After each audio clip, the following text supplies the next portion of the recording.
This series has been fantastic. The summer was fantastic. The Six Nations was fantastic. Although the Six Nations had that end goal, the Grand Slam, the whitewash of Australia was the goal. Does this week have a familiar feel to the third and final week in Australia?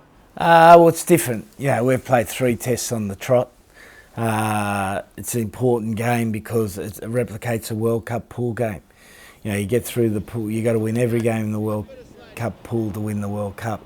So we've won 3 of 3, so it's a great game rehearsal or dress rehearsal for the World Cup. You know, we need to win this game to progress to the next stage. You know, you show you can't just win 3 games in the pool and go through. Japan showed that. So we've got to get in that practice of winning 4 games on the trot against quality opposition. Are you looking for Nathan Hughes to be a like-for-like replacement for Billy Vunipola? Well, I don't think any 2 players are absolutely alike, but Nathan's a strong runner. You know, he's a good defender, and he's going to bring some good qualities to our team at number 8. How irreplaceable has Owen Farrell made himself to this team right now, Eddie? Well, the great thing about our team is that no one's irreplaceable. You know, as good a player as Owen is, and we love him, absolutely love him, and he's a super player for us. You know, if Owen wasn't to play, we'd fill the gap, and that's the sort of team we're developing. But certainly in terms of his leadership on the field, his defensive feistiness and his ability to kick goals is second to none in the world. Marland Yarde starting, what did you see in him that made him just get that nod over at Rockandanguni? Well, as I've always said, I like one winger with pace, which is Johnny May, and then we want work rate. And Marland's got a higher work rate than Roko, and we need that work rate on the right wing, and he's got that, Marland.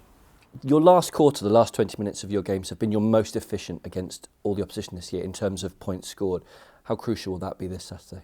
Well, I think the game will come down. Most big test matches come down the last 20 minutes, and if you think historically about test matches between Australia and England at Twickenham, the last 20 minutes has always been a time where either team can win the game, and the team that's the most composed when fatigued, that makes good decisions, that physically pushes itself is the team that's going to win the game. Yeah, we think Australia's one of the most improved sides in the world. We think they're playing some good rugby, and we respect them greatly.